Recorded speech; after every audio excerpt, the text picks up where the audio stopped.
Hey there, everybody. Griff Hamlin here. Hopefully you can see me. I'm Facebook living. I have my screen right over here. So I mentioned that I might go on today and just try to, answer some questions if you happen to be a Blues Guitar Unleashed member, which just means if you've bought any of my courses, and it doesn't really matter which one. There's a lot of them now. There didn't used to be. But anyway, on the forum, there's a section there called Ask Griff, and it's very simply a place where if there's a question about something, kind of non-specific, but just a question about something, it's a good place. People put those there, and I thought, well, maybe I'll take a moment here and talk a little bit about one of the questions, which was having to do with pentatonic and blues scales. And so anyway, I don't know if anybody's on yet, but we'll probably find out here momentarily. I can't really see from my end.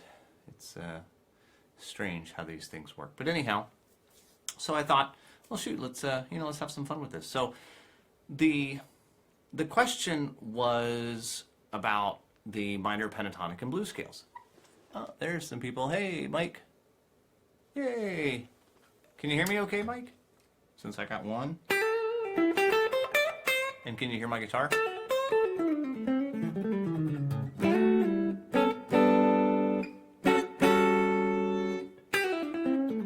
There's another one. Cool. All right. So anyway, so the question was, like I said, about the pentatonic and the blues scales, and I thought, this is something that probably deserves a little bit of explanation and a little bit of discussion, because it's really easy. Oh, hey guys, David, Steve. All right, Lloyd's here. Okay, good deal. So it's really easy to sort of get confused, like what's a scale and what's a pattern or a box. Guitar's kind of funny, right? So like, let's just take a simple scale. Let's take the A minor pentatonic scale, which is very straightforward. It's one of those scales we all use, right? Okay, well, the scale itself is A, C, D, E, and G. Those are the 5 notes. If you were to play those on a piano, you'd play A, C, D, E, G, and then you'd play again A, C, D, E, G as you go up octave after octave, and that'd be it. There's only one way to do it. There's no mystery to that, because A, C, D, E, G. If you're me, because I don't play very well, you plink them out, right? And there's your minor pentatonic scale. But guitar's funny like that, because we have all these different things, like there's an A, and there's an A, and there's an A, and there's an A, and there's an A, and so we have all these different ideas. I can play like A, C, D, E, G, okay, or I could play A, C, D, E, G, or I could play A, C, D, E, G, or I could play A, C, D, E, G, or I could do A, C, D, E, G, right? So there's all these options, most of which don't make any sense, right? Because like that, I had to think about that one. That was it. Or I could even go, let's see, A, C, there we go. Okay, so there's a different note, a different string for each note.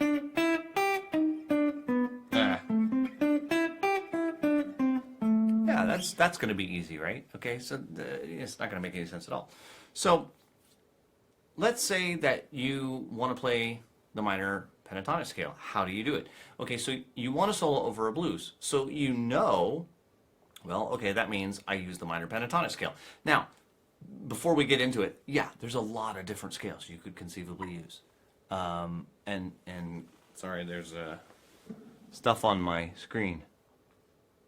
Go away. Okay. Sorry, I couldn't see the comments and stuff. I don't want to miss stuff today. So you want to play A, C, D, E, and G, and okay, over a blues, I can play the A minor pentatonic scale, and none of the notes will be wrong. It's the best thing about the pentatonic scale. Okay, it's guaranteed to work. It's why we all use it. You can call it the 4-note solo. The 4-note solo is A, C, D, E, and you bend the D up to E. It's also the minor pentatonic sound. You're never going to get away from that. It's a great sound, and it's really, really useful. So you think, okay, well, how am I going to play it? Okay, well, see, these are 2 different things. You're going to use that scale. That's what you're going to play. How are you going to play it? Okay, that's a very different thing. I could play, like box 1. Okay, or I could play like box 5. Or I could play it up here.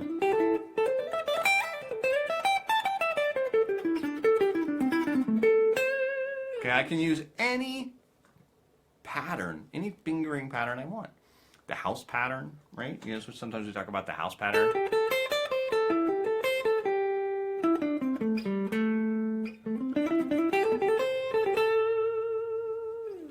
Okay, so also it's an A minor pentatonic scale. It doesn't change. Okay, so, and a minor blues is the same thing. In case that's not clear, minor blues is just minor pentatonic with the blue note.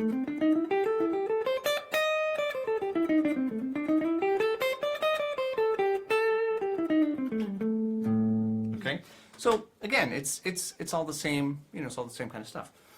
So how do you? It's all up to you. Like, what shape do you want to use? You can pick one. Okay, and that's the best news and the worst news you could probably get as a beginning soloist, or even a fairly experienced one, because you're okay. Well, where am I going to start, right? And so, like, let's say you've gone and you've learned all 5 boxes, right? And the boxes are just a way of organizing A, C, D, E, and G, or whatever key you're in, on the fretboard. That's all they are. It's just a container to put those notes. Okay, so then somebody says, okay, take solo. And you're like, well, which box should I use? And the answer is, it doesn't matter. And it never, ever, ever, ever matters. Well, should I use the house pattern? Sure, if you want. Well, should I use the 4-note solo pattern? Sure, if you want. Should I use box 1? Sure, if you want. Should I use box 4? Sure, if you want. Should I use the extensions, the box 1 plus the extensions? Absolutely, if you want. Should I use the 3+2 pattern? Absolutely, if you want. The answer is always yes, because all of those patterns, all of those different ideals are nothing more than the same 5 notes. Period. End of story. You could go so far as to learn caged, right? You could have all the caged shapes and build the pentatonic scales and go to all of that, and it's still just 5 notes. Okay, so it's how you choose to learn those 5 notes, or how you choose to finger those notes, is not what should get you all worked up, and not what should get you all tired out. If you know, okay, I'm playing over a blues, I want to use the A minor pentatonic scale. Pick the format of that scale, whether it's box 1, whether it's the house pattern, whether it's the 4-note solo pattern, whether it's whatever. Pick the one that's the most comfortable to you. Okay, so let's say you've been through my 4-note. If you haven't been through my 4-note solo, by the way, you really should do that. Just go to bluesguitarunleashed.com, scroll down to the bottom, enter your email address, and I'll email you. My system will email you the 4-note solo. There's a reason for that 4-note solo, and there's a reason that it's been around now for almost 10 years, and it's still as popular. In fact, it's about to hit 2 million views on YouTube, and that's the old one. And I did a new one, and I keep forgetting to post it, but I'll do that. But if you sign up, you'll get the new one. But it's because it gets rid of, makes it so you can see the forest for the trees. It gets rid of all the stuff. You just pick that. And it's still the pentatonic scale. You just pick that little section. And so, anyhow, if you just pick whatever works. Maybe that's what works for you.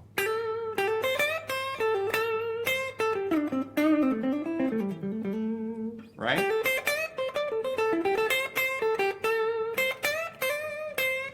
You can make a ton of music there. And that's really what the 4-note solo video is supposed to demonstrate. You can make a ton of music anywhere, but what I suggest that you do is choose a pattern that you're comfortable with.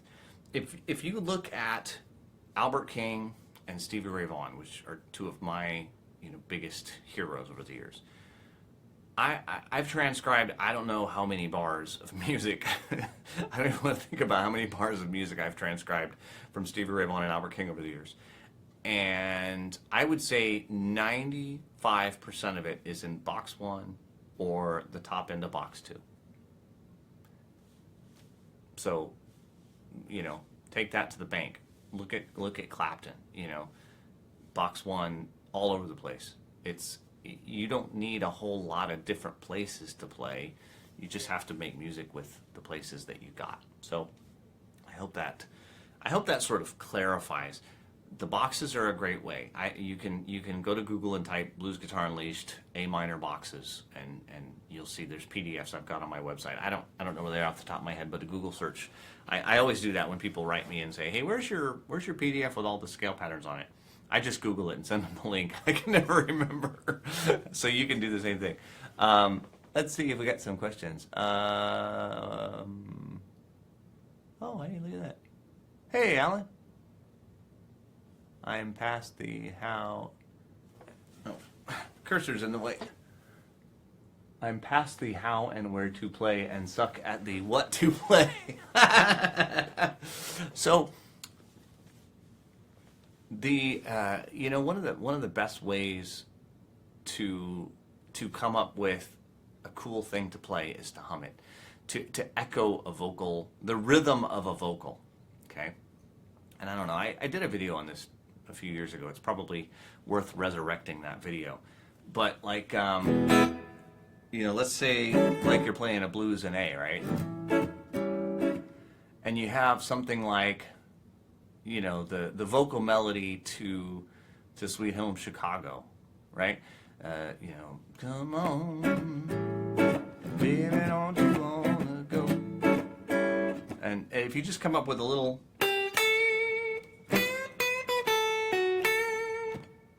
that gives you a rhythm. It doesn't have to be the same notes. 1, 2, 3.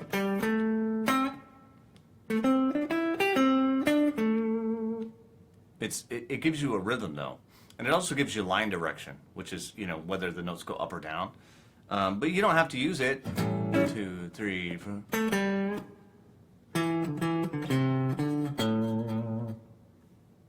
It's the same da da. Da, da, da, da, da, da, da. So it's an easy idea. Plus, okay, so Mike, when you're at I know you're doing Aces tonight, I think, right? So if you're doing if you're at Aces, right? If you take the time, and I know this is really hard to do, like while you're on the bandstand, but if you take the time to imagine the rhythm of a vocal melody in your head, and then play it, and then imagine another one, and then play it, it'll also fix phrasing. Right? So, the band's chucking along, and you're like, and then you think, toe down, I'm almost level with. And so, you just had that space in between the two licks while you were thinking about the next thing. Well, and that turns out to make nice spaces in the phrasing. So you should try that. Like think of a vocal melody. Write down like your 10 favorite blues tunes, and just keep a list and decide that you're only going to use the rhythmical elements of the hook out of those 10 tunes. That'd be fun. That'd be a fun exercise one day too. You have to tell me if that works out for you.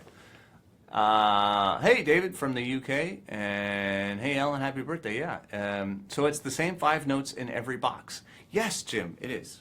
It is the same 5 notes. It doesn't matter whether I call it a box, a pattern, a 3+2 pattern, a house pattern, a 4-note solo pattern. It's still the same 4 notes.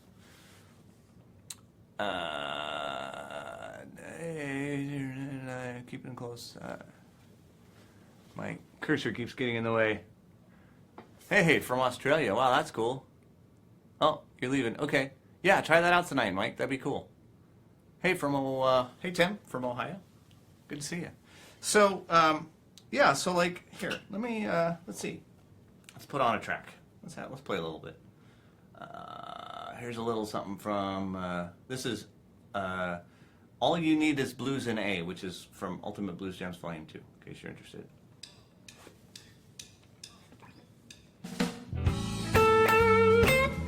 So this is all, like 4-note solo pattern.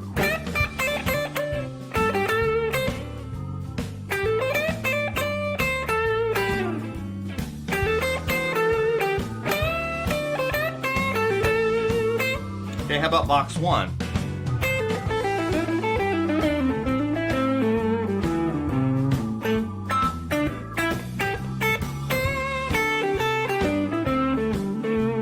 box 2?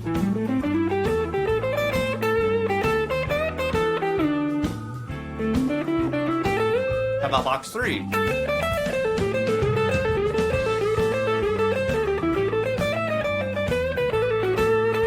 How about box 4?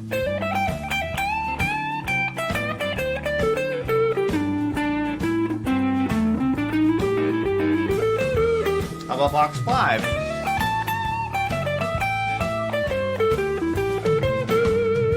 And 1.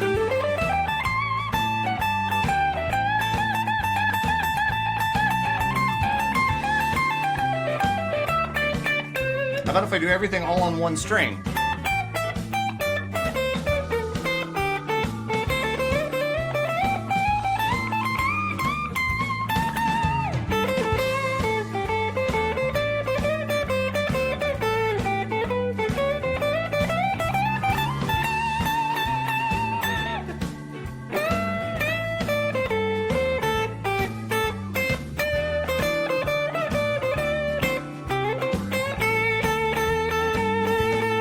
How about it's all on the second string?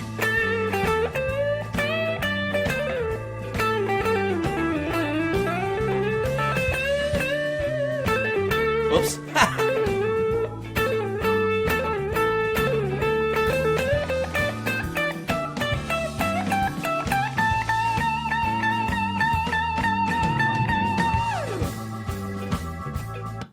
Okay, so you get the idea. I'm probably getting a little carried away. Can you explain what a box is? Yeah, Don. So when I say box, some people call them patterns, but it's a way to play the pentatonic scale. Okay, so again, as I mentioned, the pentatonic scale is A, C, D, E, and G. It's never going to change, right? But I could play it here. This is what I commonly call box 1. And you may know this pattern. Okay? But there are other ways to play it, okay? Same notes. But I call this box 2 because it looks like a little box. There's a little compartment right there. Box 3. Box 4. And box 5. And then it starts over again with box 1 again. And what you'll notice is that no matter which of the boxes you play, every note is an A, a C, a D, an E, or a G, which is the A minor pentatonic scale.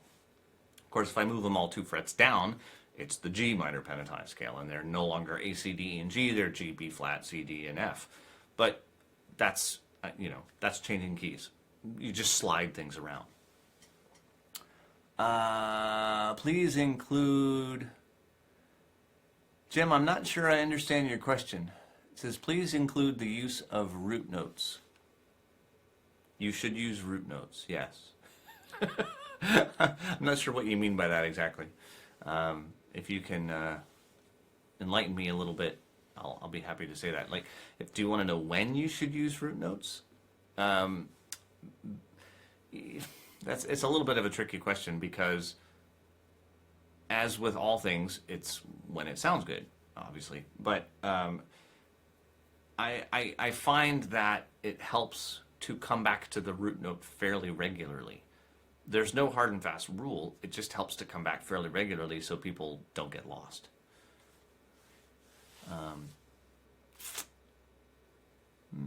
Wow, we got people from all over the place. Really cool. As they pertain to what you were showing us here, they really don't. the root notes, I mean, I'm playing root notes, but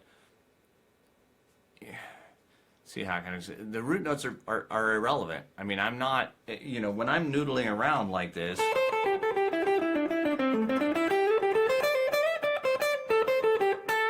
yeah, every once in a while I do go back to a root note, and I know where they are. And you should know where they are within each box. And if but as far as, what I'm demonstrating right now, which is, what I'm trying to show you is how the pentatonic scale is played throughout the entire fretboard. So one of the notes in the pentatonic scale is the root. so you're going to play it. So I don't know that it's, I think what you're asking maybe is more like, how is the root used? Is it more important than the other notes? Yes and no. You know, it sounds good. Your ear will likely be satisfied. I don't know how else to say that. Because if you listen to like Albert King and B.B. King, you know, they come back to the root fairly regularly. You kind of notice that guys always tend to, you know, like have a home base. Okay, like if I'm playing box 1, I tend to play licks that sort of work around it. Right? And then if I'm playing in box 2 area, I sort of tend to focus right there.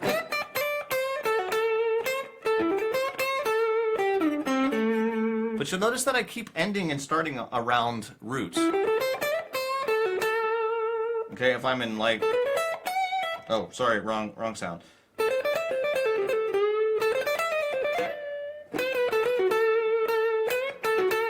You know, the house pattern's another one like that, where,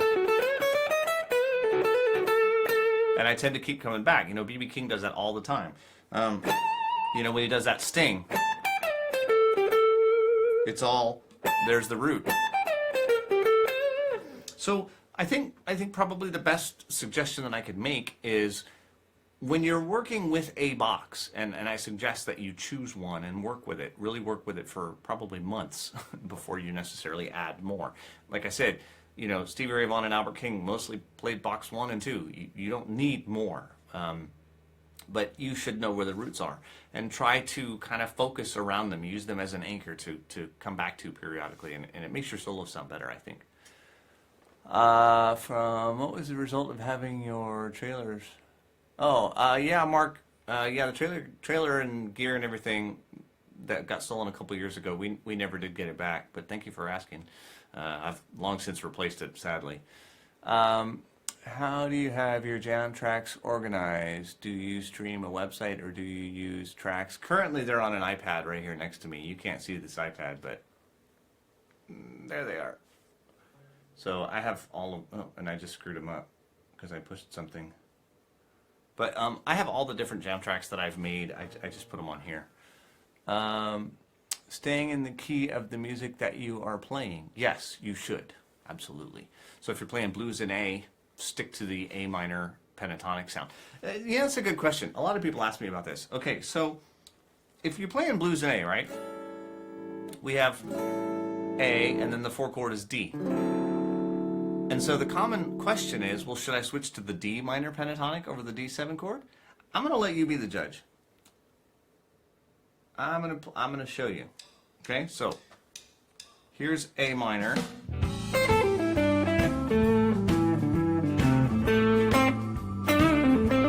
Here's D minor. Here's A minor. Here's E minor.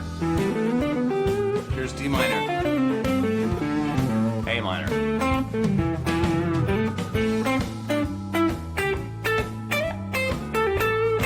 Okay, here comes D minor. Here's A minor, E minor, D minor, A minor.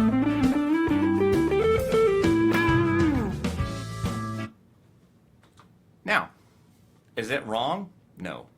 I personally don't like that sound. I think that going to the D minor, particularly over the 4 chord, I really don't like the sound of it. So if you dig the sound of it, cool. I think the A minor pentatonic, I think it sounds better to just stay in A minor pentatonic the whole time. Let's see. When you develop a lick, do you plan a beginning note and an end note as a means of defining the boundary of the lick? That's a good question.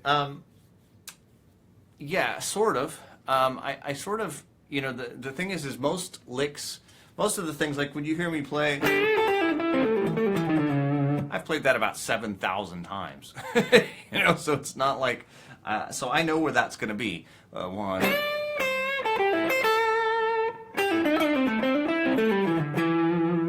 in my head, I know that's where the 5 chord is.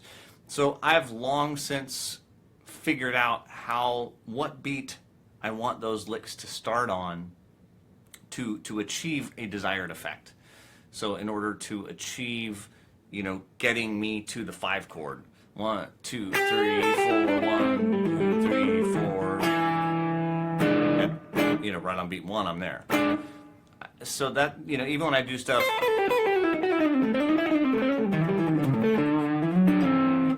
even if it's really, really fast, I've taken the time at some point and figured out what beat it starts on so that it lands on either the root or some chord tone of the next chord when it gets there. Hey, Gary, how are you? Thanks. That answers a long-standing question. Yep, no problem. I hope that says nifty. I can't really read it. Everything's kind of far away, and my eyesight's not so good.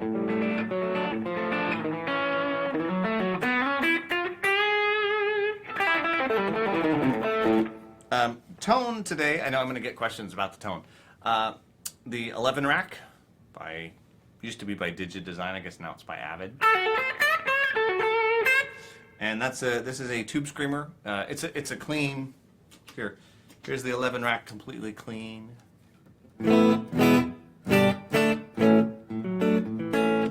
Nothing fancy. It's a super reverb, basically. It's just kind of a standard, Fender black bass kind of thing. And hey, Dave, morning. It's 8:30 in the morning in Melbourne. Wow. Well, what are you doing up so early? Saturday. So anyways, I just kick on a tube screamer.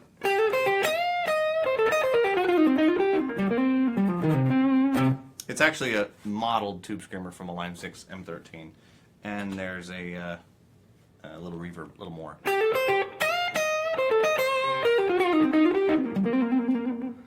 Okay, so Alan, you asked how much of what I play is conscious versus instinctual. Well, it used to be conscious.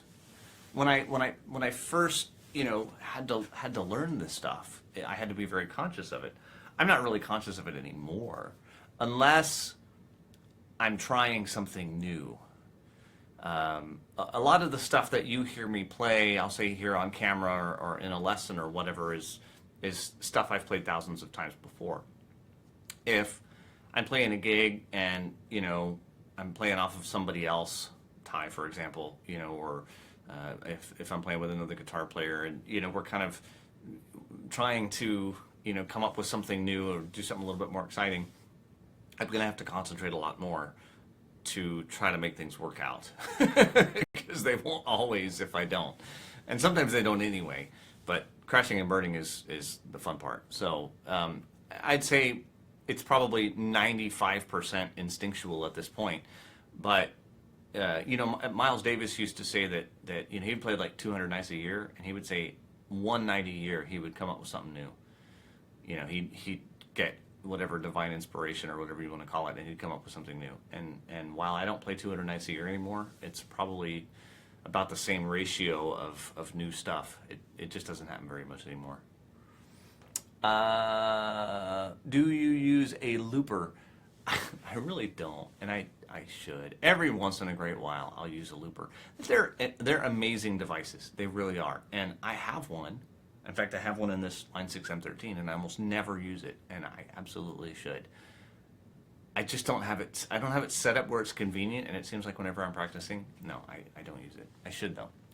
Can I chicken pick using only the pick? I don't think so, because the thing about chicken picking is, it's kind of off the beaten path, but the thing about chicken picking is that it's sort of that bouncing back and forth.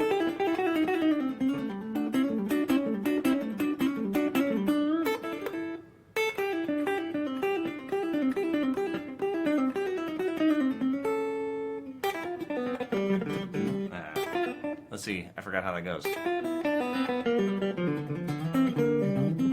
See, like that, there's no way to do that. It's just not going to sound the same. That's an old Brad Paisley tune.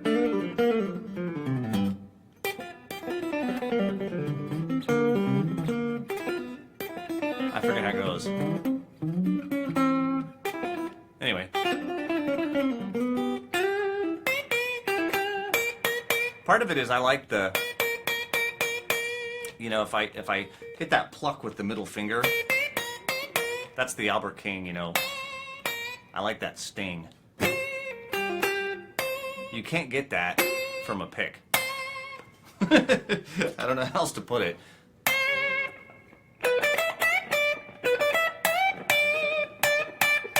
You know, that sound of the string slapping off the fretboard. I just, you know, you can't really get that any other way, so. Yeah, no sweat. Oh, hi, honey. My wife's on. Are you going to learn about guitar playing, babe?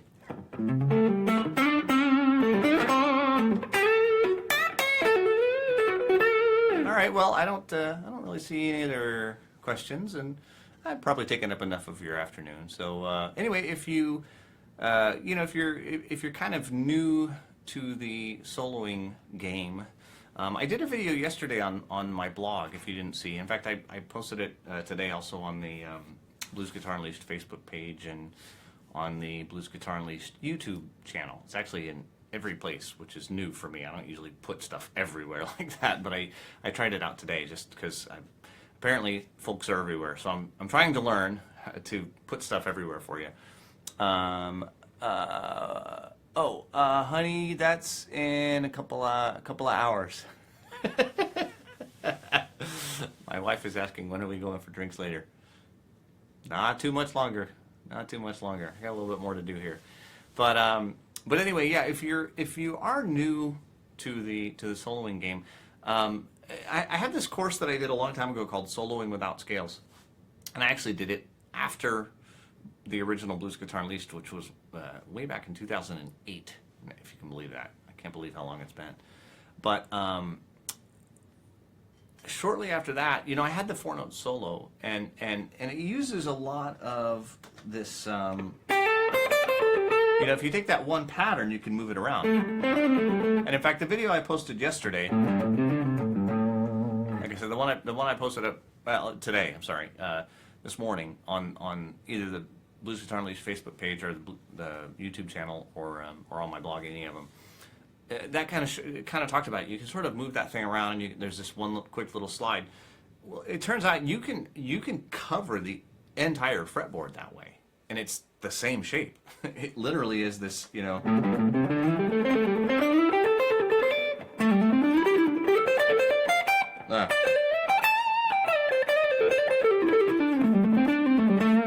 You know, it truly is the exact same shape. You know, just moving it all around.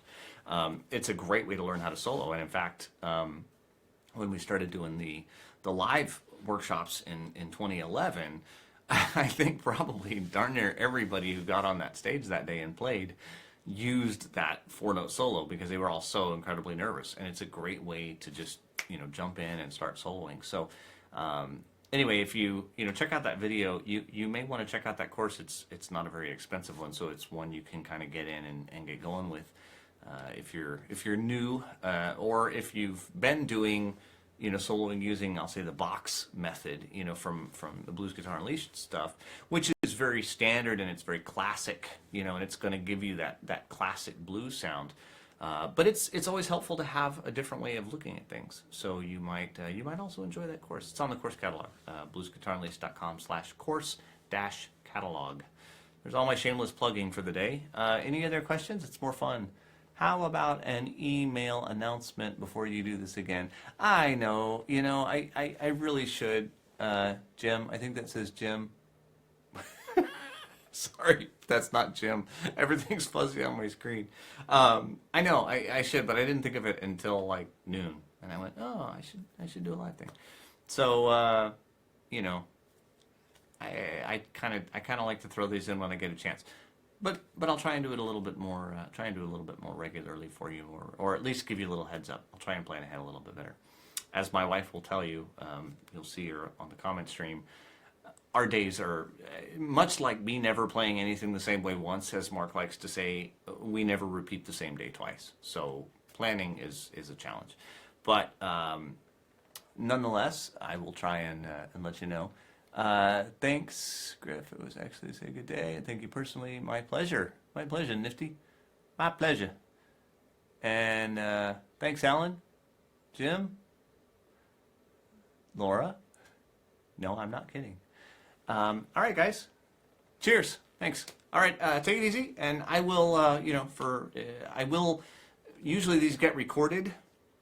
I can download them. I can upload them to the YouTube channel and post them on the blog and stuff. So we will have this for posterity. If you want to come back and watch it again, my ramblings, always a good time. And thanks for joining me. I'll see you guys again real soon. Take care.